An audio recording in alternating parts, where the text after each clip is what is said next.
Bueno, pues continuamos con mi recuento personal del por qué hacer una investigación que tiene que ver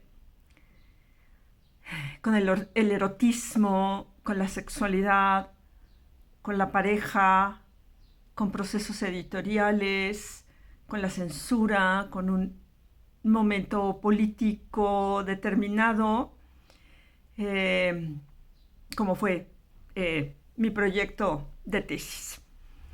Em, Antes de entrar, esta sesión la voy a dedicar al capitulado de la tesis. Quiero, eh, mm, me quedó como un pendiente sobre esta cuestión metodológica del abordaje de la tesis. Y para mí hubo una pregunta clave por parte de la doctora Rosana Casigoli cuando me pregunta, dentro de todo lo que me estaba interesando abordar, sí, pero ¿cuál es tu interés personal en esta tesis? Y en ese momento cuando me lo planteo, ¿qué te interesa, no? Específicamente? Y fue así inmediato, ¿no? Su desaparición. Yo no entendía por qué le planteaba entonces hoy, siglo XXI, ¿no?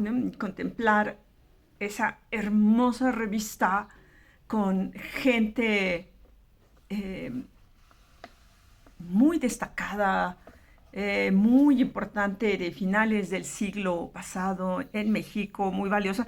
¿Cómo una revista tan bien hecha podría haber desaparecido así de momento de la circulación nacional?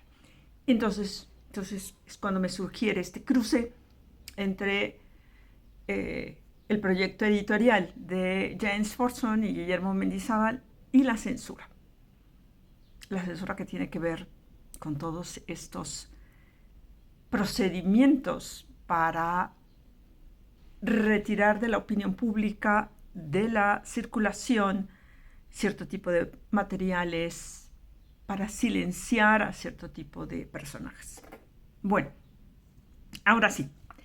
Eh, el título de la tesis, Censores y Libertadores de Eros, el caso de James Forson en México, 1975. Y el primer capítulo se, bueno, se titula Los censores. El segundo capítulo es Editores, erotismo y planteamientos teóricos. El tercer capítulo es Eros, el material censurado.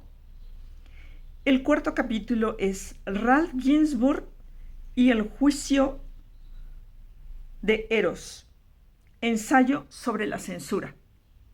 Y por último, capítulo, las conclusiones. Dos puntos, el juicio al Eros mexicano. Y voy a hablar muy brevemente de lo que trata cada uno de estos capítulos, ¿no? Entrar por la cuestión de los censores, de cómo está estructurado en nuestro país este control editorial para las publicaciones, para las revistas, y entonces es recobrar la historia de la Comisión Calificadora de Publicaciones y Revistas Ilustradas. En este capítulo es de destacar también la reflexión del periodista Renato Leduc con respecto a la censura en México. Hay un libro emblemático sobre la corrupción, en la cual colabora también Siqueiros. Y no quiero, eso merecería también un apartado especial, eh, hablar de esta obra realmente. Después diré por qué, ¿no? Y una de documentación muy acotada sobre la censura que retoma eh, datos de España, de Chile, de México, un texto poco conocido sobre la censura de Carlos Marx, que yo lo pude recuperar gracias a un diplomado con el doctor Enrique Dussel. Y de España, un texto que se titula La censura por dentro de Celedonio de la Iglesia, que es un texto en México desconocido. Afortunadamente encontré una reedición en España. En España se acaba de trabajar en 2017, si mal no recuerdo. Un estudio muy interesante que se hace y entonces se republica esta obra. En el capítulo 2, que trata sobre los editores, bueno, ahí ahondo sobre algunos antecedentes de James Forson y Guillermo Mendizábal. Cabe decir en este sentido, de una vez lo comento, que cuando yo hice esta tesis no tenía muy clara la presencia de Mendizábal en la obra de Eros. Y bueno, yo pensaba, era el editor, había trabajado en cuestiones políticas con Rius anteriormente, un personaje fuera de serie, un editor magnífico, de quien no hay investigación tampoco. Él no tenía empacho en apoyar a Rius como en crear una icónica publicación que es la revista Duda, que creo que todo el mundo leímos en el siglo pasado, ¿sí? Y después de eso devino una colección muy interesante y también, bueno, más bien no trabajada, que fue la colección Duda Semanal, en el cual, en la cual hablaba de temas que tenían que ver con varias cuestiones en nuestro país, pero también sobre temas eróticos y la sexualidad.